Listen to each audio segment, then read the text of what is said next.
વૃદ્ધને digital arrest કરીને ₹1.71 પડાવી લેનાર ગેંગનો વધુ એક ઝડપાયો।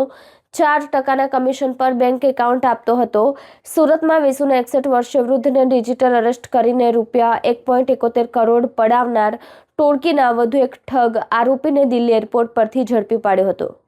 સાયબર ક્રાઇમ સેલ દ્વારા મળતી માહિતી અનુસાર વેસુ ખાતે રહેતા 61 વર્ષીય વૃદ્ધને એક અધિકારીના નામે ફોન કરી આધાર કાર્ડ પર સિમ કાર્ડ એક્ટિવ થયું છે। આ બેંક એકાઉન્ટમાં મોટા પાયે નાણાકીય વ્યવહારો થયા છે, જેથી મની લોન્ડરિંગ અને ફ્રોડ કેસમાં સંડોવણી હોવાનું જણાવી પોલીસ તરીકેની ખોટી ઓળખ આપી ધમકાવ્યા હતા।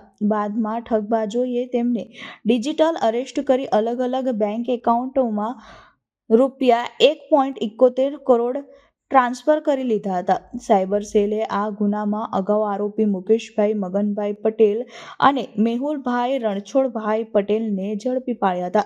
બાદમાં આ ઠગ ટોળકીના વધુ આરોપીઓ ડુંગરસિંહ અરજનસિંહ દેવાજી રાજપૂત, કેસરસિંહ મોડસિંહ દેવડા અને રામેશ્વર પોપટભાઈ સુથારને ઝડપી પાડ્યા હતા।